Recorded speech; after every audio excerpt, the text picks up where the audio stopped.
officer. This man is unstable and probably armed. That's the first thing I hear stepping out of my truck, after driving 6 hours straight with renovation supplies in the bed. In my hands, Home Depot receipts and keys to the house I just bought. Police tape is already stretched across my own driveway. The air smells like pine and diesel, while Vivian Blackwood, the HOA president, stands there in designer sunglasses, convincing 2 cops that I'm trespassing on property I own outright. $180,000 cash, every cent my dad left me when he died. Money I used to buy this abandoned mountain house while I was still planning his funeral. What she didn't know is that I'm an electrician who spent 30 years spotting bad wiring, and even worse, lies. Her fake paperwork is about to blow up in her face, and I'm holding the detonator. Ever wanted revenge so bad it burns? This entitled HOA president is about to lose everything. Let me back up and tell you how I got into this nightmare. 6 months ago, I thought I was the luckiest guy alive. Dad had just died from lung cancer, and his life insurance left me $200,000. After 47 years as an electrician, I finally had enough to chase a dream. So I bought an abandoned A-frame at auction, sight unseen. $180,000 cash. 3 acres in the Blue Ridge Mountains. A 1970s horror show with a deck held up by hope and a prayer. The previous owner died 15 years ago. The estate finally gave up trying to unload it. I drove up with my truck full of tools, planning to document everything for Mountain Dream Renovation on YouTube. Sarah thought I'd lost my mind, but supported it. She'd keep working in the city while I made this place livable. Walking inside was like breathing decades of abandonment. Musty wood, mouse droppings, and that particular smell of dreams gone to rot. Wind whistled through gaps in the siding. The morning sun caught broken windows, casting fractured rainbows across water-damaged floors. But standing on the splintered deck, watching morning mist roll through pine trees, I could see our future. That's when Vivian Blackwood appeared. Day 3. This woman strolls up my driveway like she owns it. Perfect makeup at 7 a.m., designer hiking boots that probably cost more than my truck payment, and a welcome basket that felt more like a threat delivery system. Welcome to Whispering Pines. I'm your HOA president. Her smile had all the warmth of a tax audit. Thought you should know about our community standards. She spent 20 minutes cataloging my violations. Work truck and driveway, commercial vehicle violation, temporary power line, unsightly infrastructure, pile of rotted siding, accumulation of refuse. The woman took notes like she was documenting a crime scene. Click, click, click, went her designer pen on that clipboard. Then came the 47-page covenant packet, highlighted like homework from hell. Everything needs architectural review, she said, eyeing my work clothes and steel-toed boots. We've worked hard maintaining property values. We want to ensure certain types of people understand expectations. The way she said, certain types, while staring at my beat-up Chevy. Yeah, message received loud and clear. Here's what 30 years of electrical work teaches you. When someone's throwing that many red flags, the wiring's about to catch fire. But I had bigger problems, like an electrical system held together with electrical tape and wishful thinking.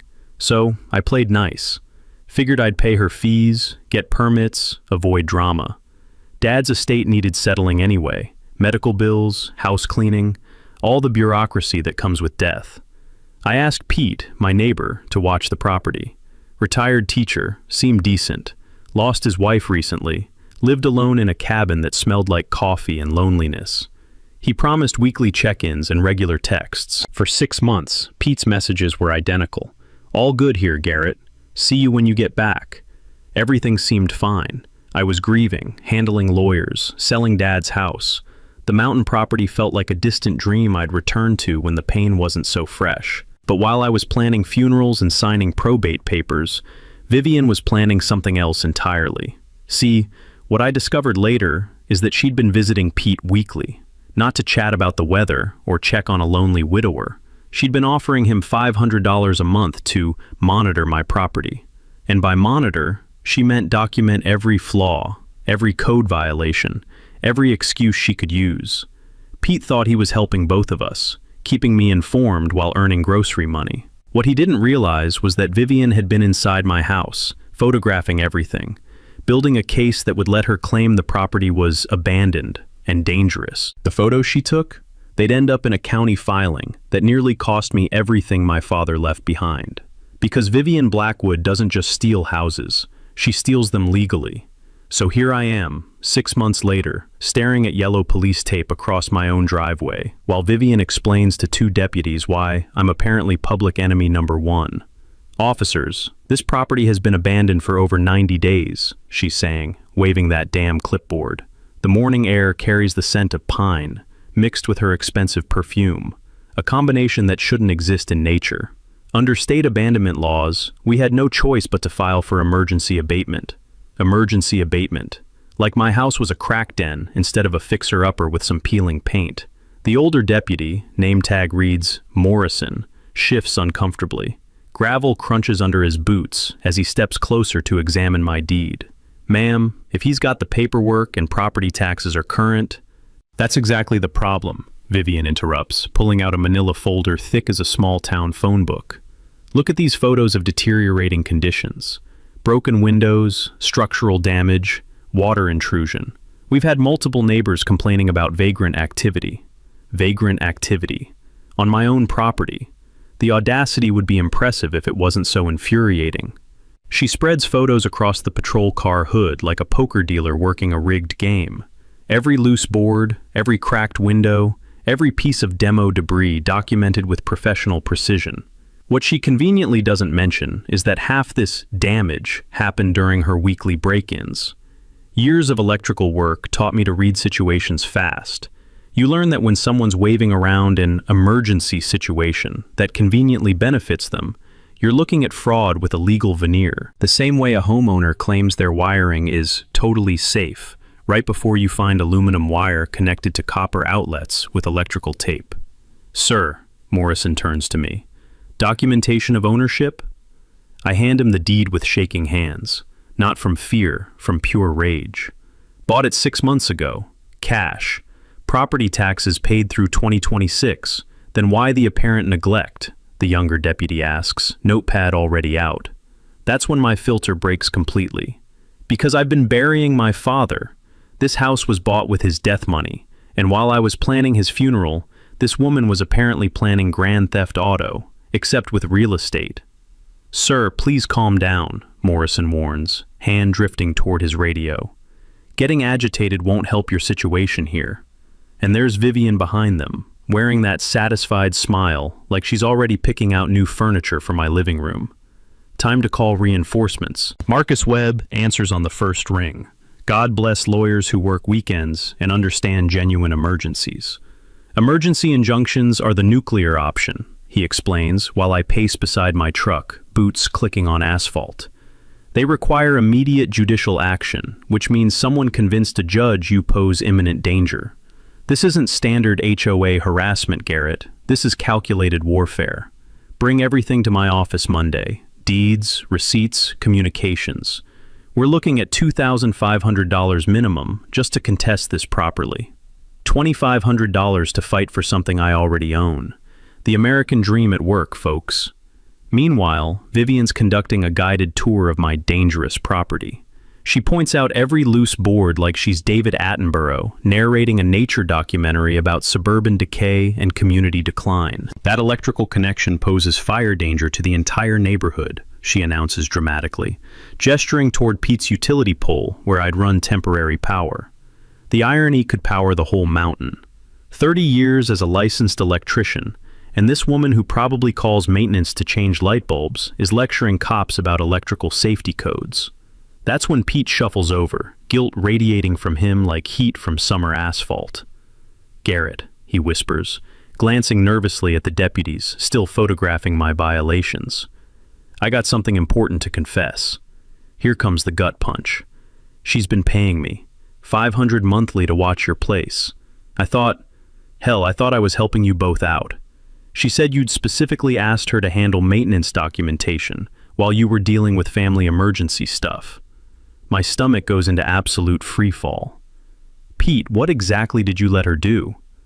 "She had keys made." His voice drops to barely audible. "Said you'd personally authorized it for insurance documentation and security purposes. She's been inside every single week, photographing everything, measuring structural stuff, documenting code violations.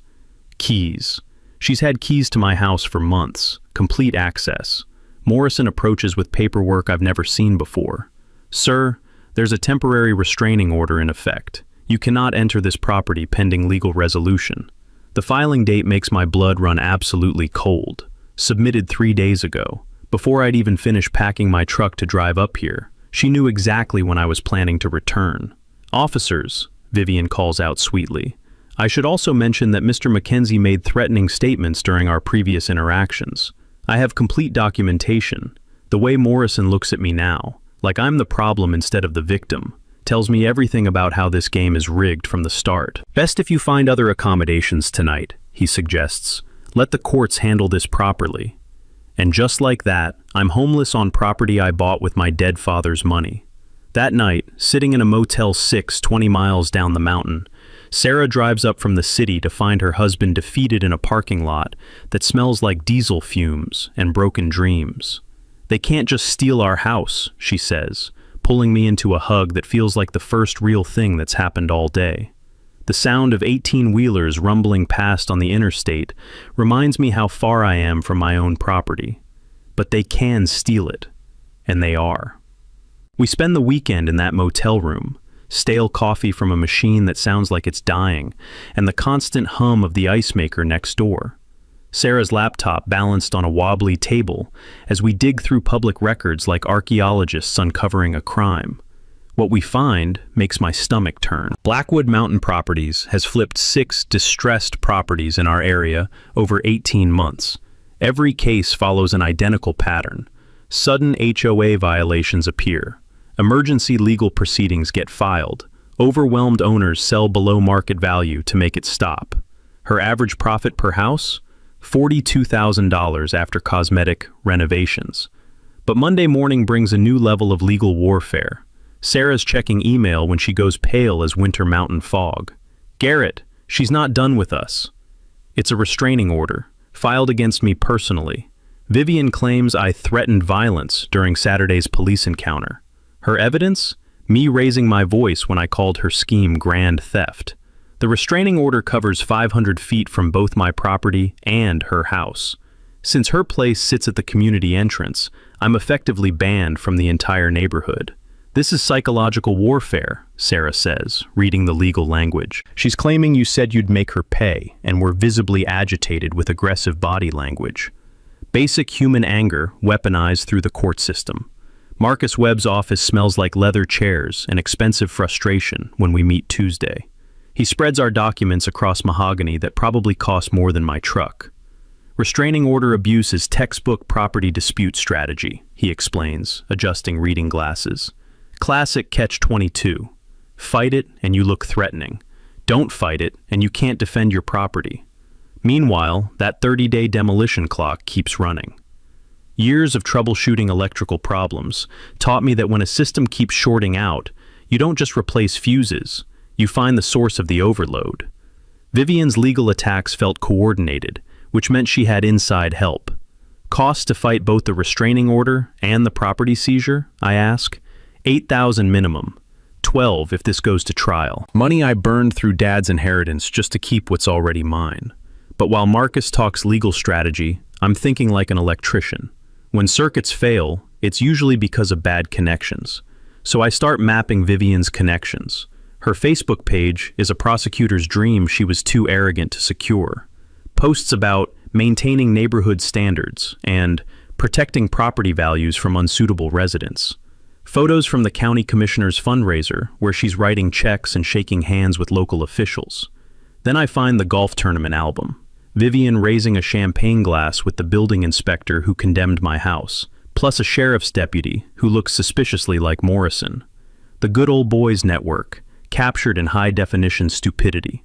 Sarah discovers something equally damning in property records. The Hendersons down the road, $800 fine for unauthorized garden modifications. What modifications? 3 garden gnomes. Been there 15 years. I drive to their place, carefully staying 600 feet from Vivian's house. Frank Henderson answers, looking like a man who's been through a legal wood chipper. "You're the A-frame fellow," he says. "Welcome to the Vivian Blackwood experience." His wife Doris appears, coffee mug in hand and murder in her eyes. 15 years those gnomes sat there. Suddenly they're non-conforming decorative elements requiring architectural review. Let me guess, Fine arrived right before Blackwood Properties got a new listing nearby. Their exchange of looks confirms everything. "Johnson family 3 houses over," Doris explains. $2,000 fine for improper deck staining. Nothing wrong with that deck, but they couldn't afford lawyers. Sold to Vivian's company $30,000 under market. It's not harassment, it's a business model. But Frank drops information that changes the entire game. Vivian's ex-husband Walter still owns 40% of her company, he says quietly, glancing around like we're planning a heist. Nasty divorce 2 years back. He's down in Florida, but Pete's got his number from the old church directory. My electrician brain starts connecting circuits. Bitter ex-husband with financial stake in the company screwing people over. Divorce proceedings that might have left him wanting revenge. "Think he talked to me?" I ask. Frank's smile could power Christmas lights. "Son, Walter's probably been praying for someone like you to call." Walter Blackwood answers his Florida phone on the second ring, voice carrying the particular bitterness of a man who's been legally screwed by someone he once shared a bed with. "So, you're the latest victim of my charming ex-wife's real estate empire," he says after I explain everything. The sound of ice cubes clinking against glass travels 1,500 miles through the static. "Emergency abatement on property that's been sitting fine for months? Sounds like you've heard this song before." "Brother, I helped write the damn lyrics before she decided I was bad for business." He pauses, and I hear what sounds like a sliding door opening to ocean breeze and seagulls. "Here's what I can't tell you directly, because we're still fighting in divorce court over hidden assets, but Vivian borrowed $340,000 against the company for her recent property acquisitions. One deal going bad could collapse her entire operation like dominoes. Critical information filed away for later tactical use. The immediate problem is finding somewhere to sleep that isn't my truck bed. By Thursday, we've been mysteriously kicked out of 3 different motels across 2 counties. No specific incidents reported, just sudden complaints from other guests after phone calls to management. The woman's tentacles reach into every corner of this mountain region. Sarah suggests what I should have thought of myself. What about that reporter from the Mountain Echo?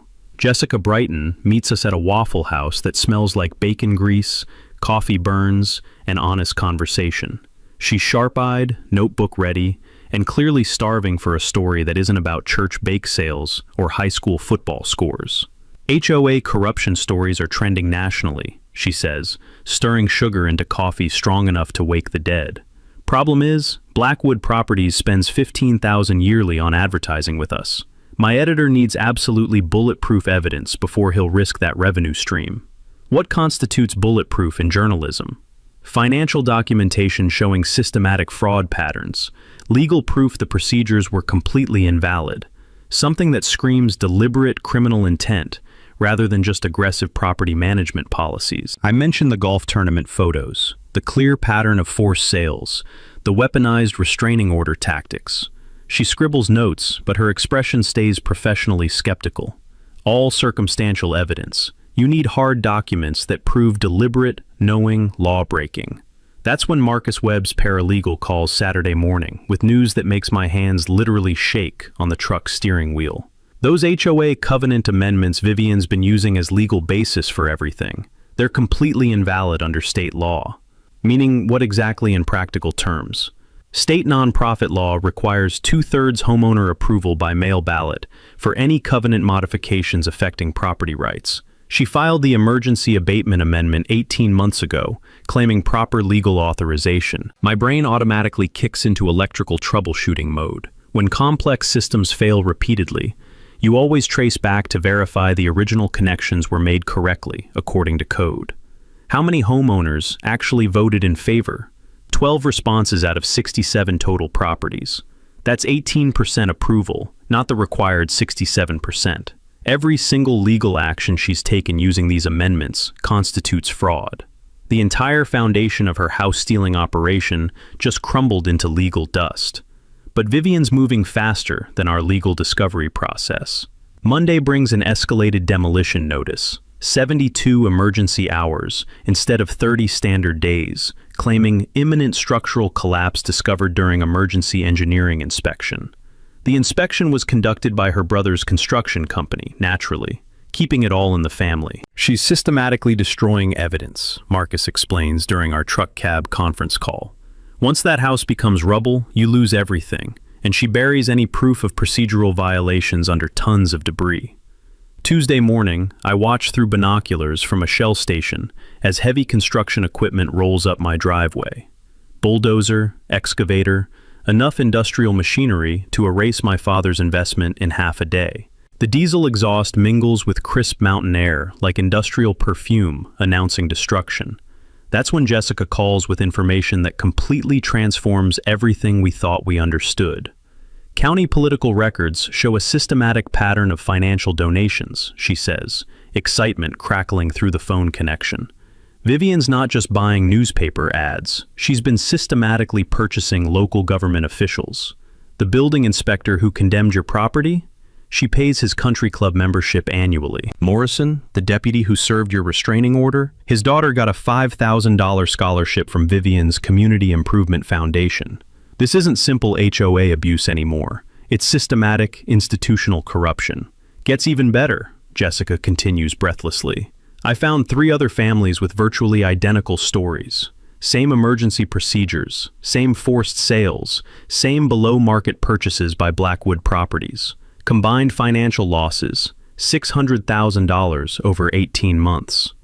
600 grand stolen through legal manipulation. That's federal RICO racketeering territory. Can you get camera equipment to my property this afternoon? Why the sudden rush? I watched the excavator positioning itself next to my father's house, the retirement dream he never lived to see completed.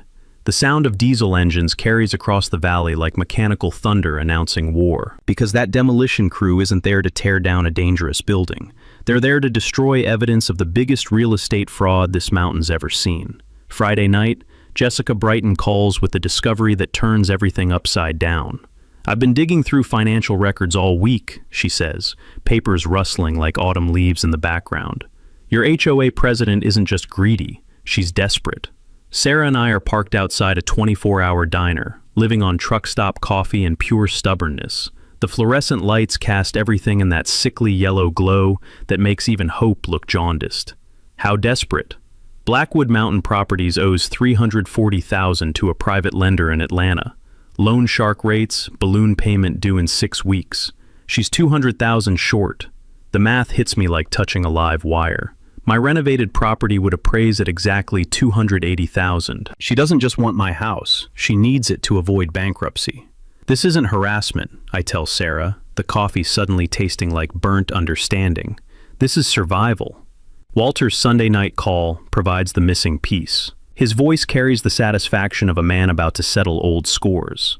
Been thinking about our conversation, he says, ice clinking against glass in that familiar rhythm. During our divorce, I discovered Vivian's been running a shell game with assets, properties bought under fake company names, hidden bank accounts. She's been stealing from me for 2 years.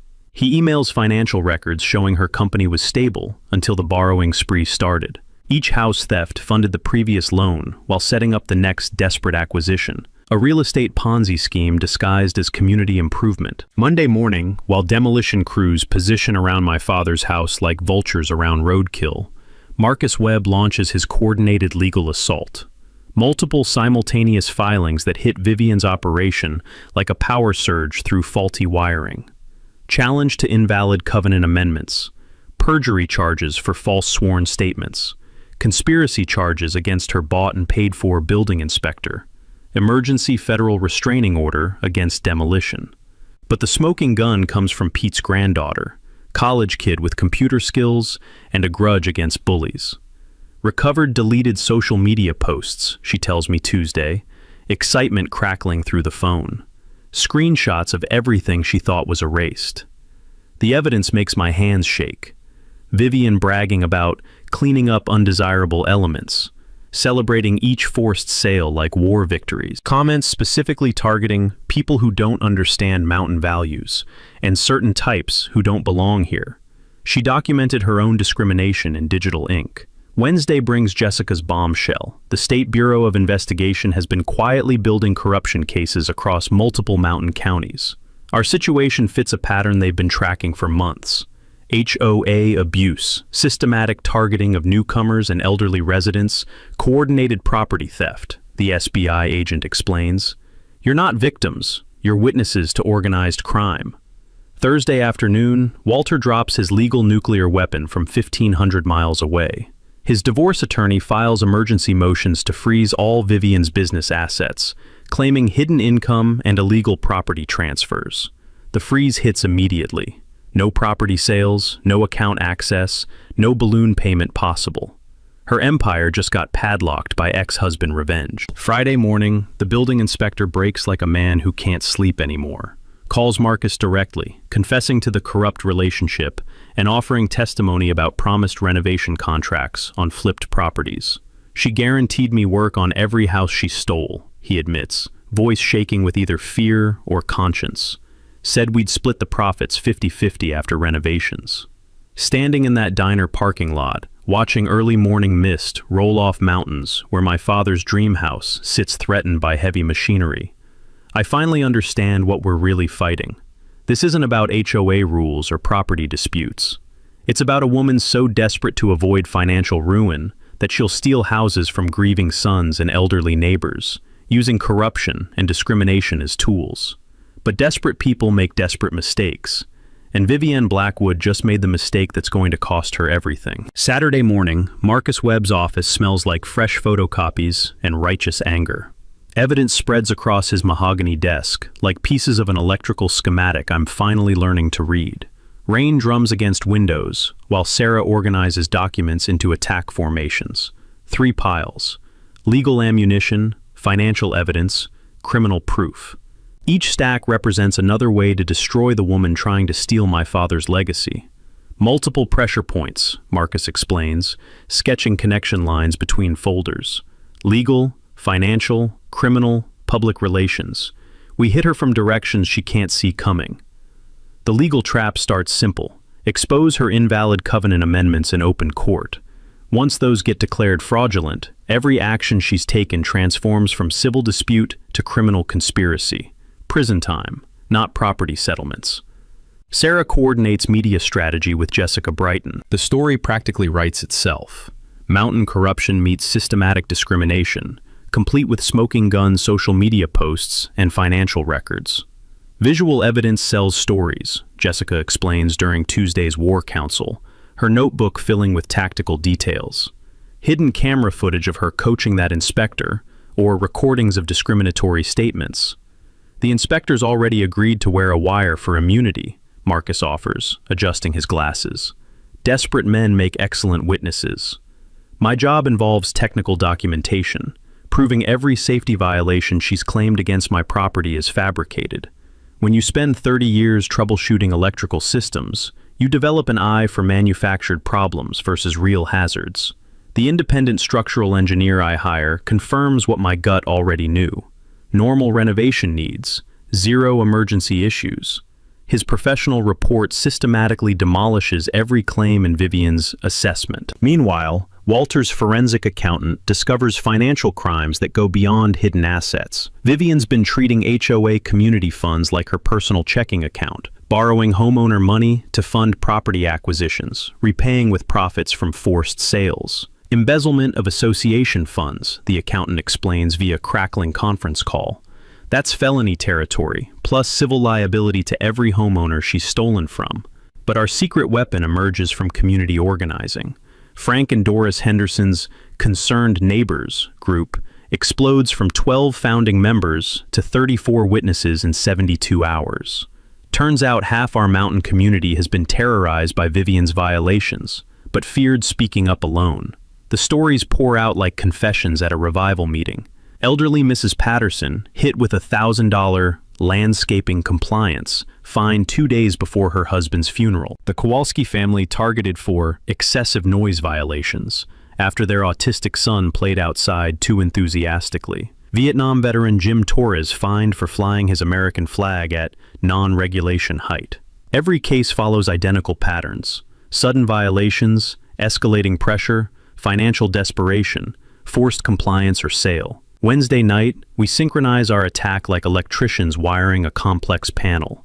Every connection must happen in perfect sequence, or the system shorts out. Thursday morning, criminal complaints filed simultaneously with Sheriff's Department and District Attorney, alleging perjury and conspiracy. Thursday afternoon, federal civil rights complaints submitted, claiming housing discrimination under color of law. Friday, media blitz featuring affected families, plus public release of Vivian's deleted social media confessions. Saturday, public confrontation at community meeting, cameras rolling, SBI agents documenting witness statements. The contingency planning covers every escape route. Accelerated demolition, federal injunctions ready, attempted property sales despite asset freeze. Walter's attorney can expand court orders instantly. Flight from jurisdiction, FBI involvement due to federal civil rights violations. Sarah handles my psychological preparation, keeping me focused when every instinct screams to drive over and confront Vivian directly. The scent of her determination, coffee mixed with fierce protectiveness, fills our truck cab during strategy sessions. Think like an electrician, she reminds me, squeezing my hand. You always shut off the power before touching dangerous wiring. We kill her power first, then dismantle everything safely. Marcus coaches me for what he calls the public execution phase. Saturday's community meeting becomes our courtroom, neighbors as jury, media as witnesses, justice as judge. She'll try making you look unhinged, he warns, organizing talking points on index cards. That's her only remaining defense. Stay calm, present facts, let her desperation show while you demonstrate control. Jessica designs questions that provoke admissions. Cornered people say stupid things, especially when cameras record everything, and their carefully constructed lies start unraveling in real time. By Friday afternoon, we've evolved from isolated victims into organized resistance. Lawyers, media support, federal investigators, 34 angry neighbors, and a growing pile of evidence that could send Vivian to federal prison. Standing in that conference room, surrounded by the weapons we've forged from her own corruption, I finally understand what my father would have done. He'd have fought smart, fought legally, and fought until justice prevailed. The woman who thought she could steal from a grieving son using paperwork and bought officials is about to learn what happens when you target someone who knows how to trace problems back to their source. Monday morning hits like a lightning strike at 6 a.m. I'm standing at my property line with Jessica Brighton and her camera crew, watching Vivian's demolition circus try to figure out what federal court orders mean. The smell of diesel exhaust mixes with pine needles, while a bulldozer operator stares at competing legal documents like they're written in ancient Greek. His weathered hands shake slightly as he examines Marcus Webb's restraining order. Nobody warned him this job came with federal lawsuits attached. Vivian arrives in her spotless white SUV, stepping out in designer hiking boots that cost more than most people's rent. Those sunglasses reflect morning light like mirrors, hiding the soul of someone who's running out of moves. "Officer Morrison!" Her voice carries that edge of desperation, disguised as authority. "This restraining order is meaningless. We have emergency county authorization for immediate demolition." Morrison looks like a man caught between two live electrical wires, both guaranteed to hurt. Years of electrical work taught me to recognize that exact expression, when someone realizes they're in over their head, and every choice leads to pain. "Ma'am, federal orders generally override county permits," he says carefully, while Jessica's camera captures his obvious discomfort. "Maybe the lawyers should handle this." That's when Vivian's mask starts melting.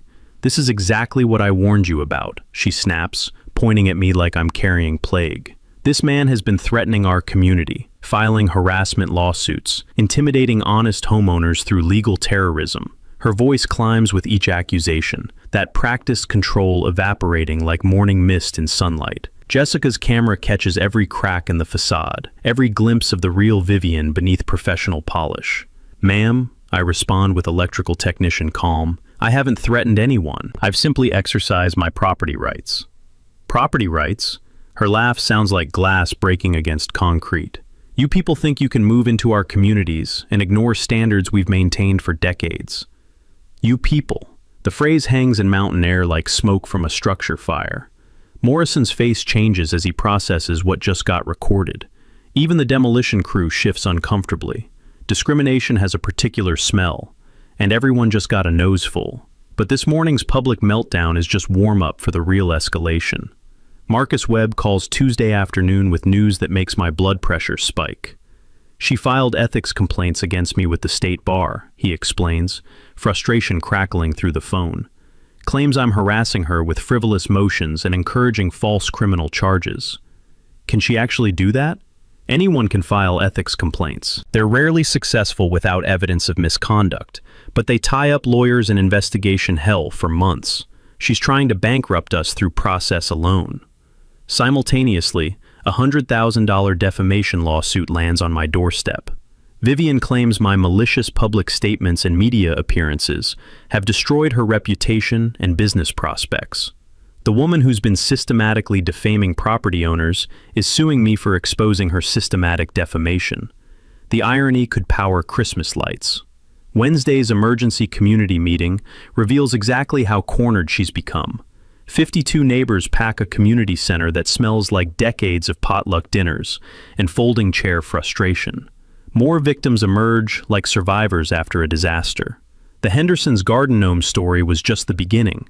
Elderly Mrs. Brighton forced to sell after septic violations, requiring immediate $15,000 repairs. Teacher Rebecca Kowalski fined $3,000 for parking on her own grass during family graduation. Disabled veteran Mike Torres threatened with legal action because his service dog allegedly barked excessively.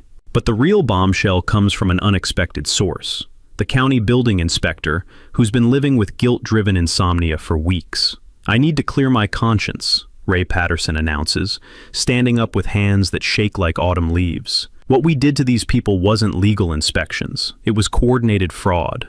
The room goes cemetery quiet, except for Jessica's camera motor, and the sound of 40-plus people holding their breath. Vivian didn't just pay for my golf membership, Patterson continues, sweat beading on his forehead despite cool mountain air. She promised renovation contracts on every property we condemned.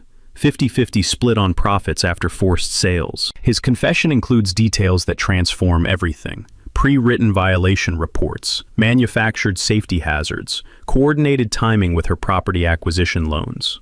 But Pete's follow-up testimony delivers the kill shot.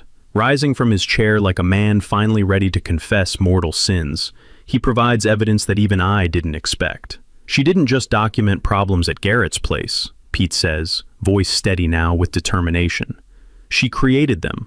I watched her break windows she later photographed as security hazards.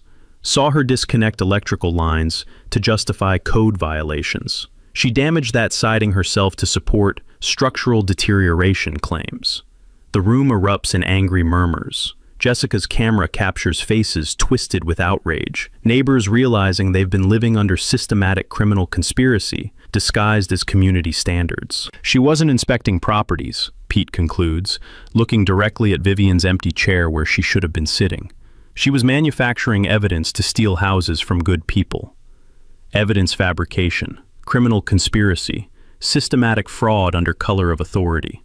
We just graduated from civil dispute to federal racketeering case.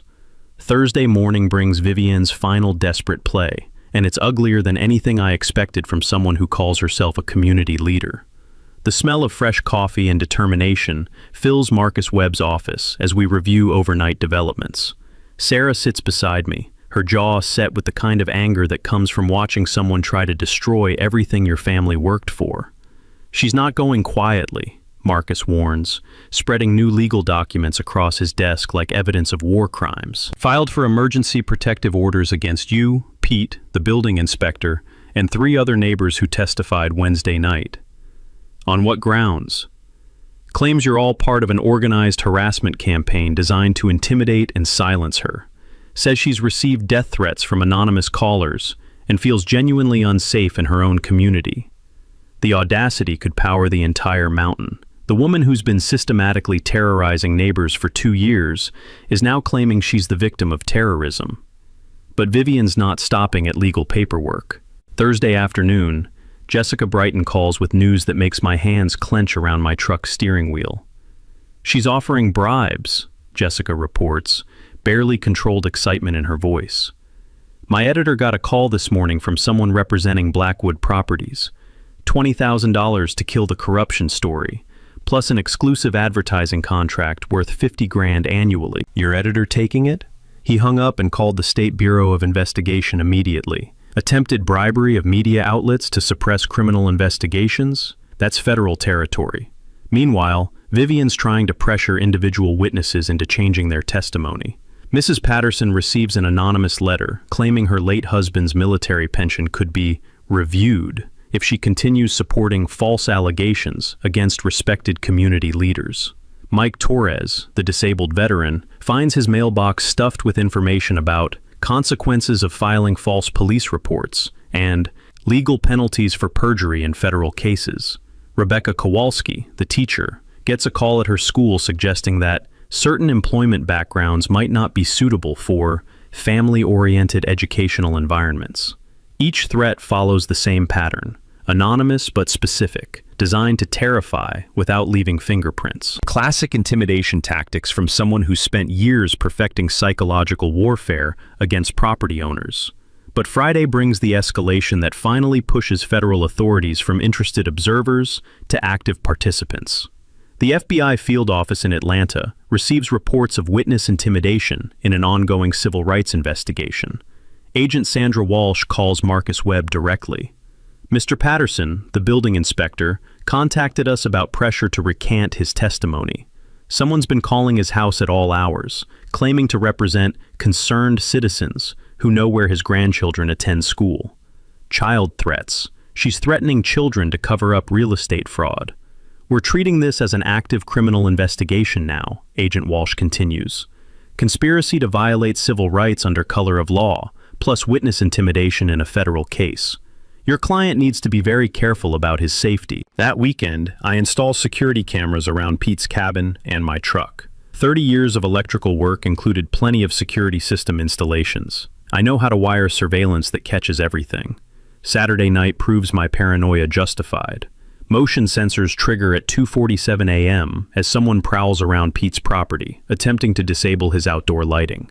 My infrared cameras capture clear footage of a figure in dark clothing, systematically cutting electrical connections to landscape lights. The same electrical connections Pete testified about Vivian damaging at my property. Sunday morning brings the discovery that transforms everything. Tire tracks in soft mud beside Pete's driveway match the distinctive tread pattern of Vivian's white SUV. She's not hiring accomplices for her intimidation campaign. She's conducting it personally. This gives us everything, Marcus explains during our emergency meeting Sunday afternoon. Physical evidence placing her at the scene of witness intimidation, caught on camera, engaging in the same evidence fabrication she used against your property. But Vivian's final, desperate move reveals just how completely she's lost control of her carefully constructed operation.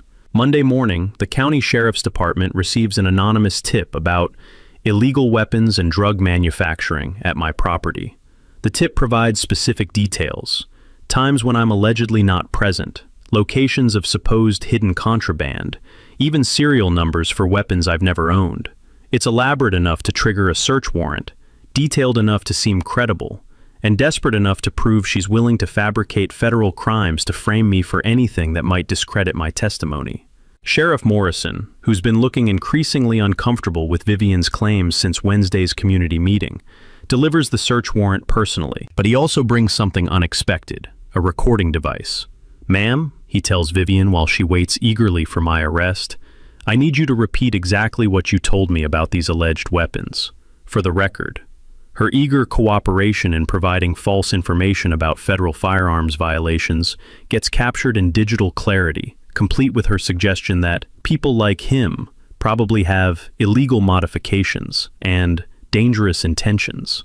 By Monday evening, the woman who started this war by trying to steal my father's house with fake paperwork has just handed federal prosecutors evidence of filing false police reports about weapons violations. She's graduated from real estate fraud to attempted frame-up involving federal firearms charges. The trap she's been building around me just snaps shut on her instead.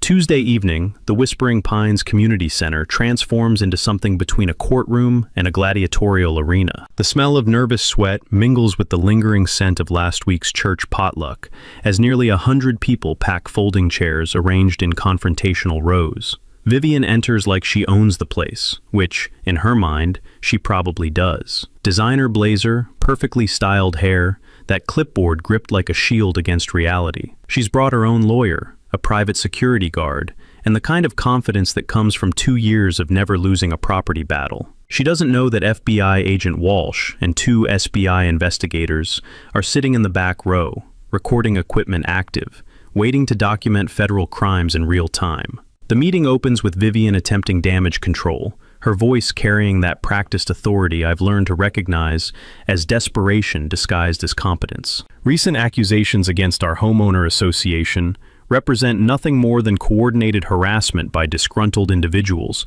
who refuse to follow community standards, she announces to a room full of neighbors who know better.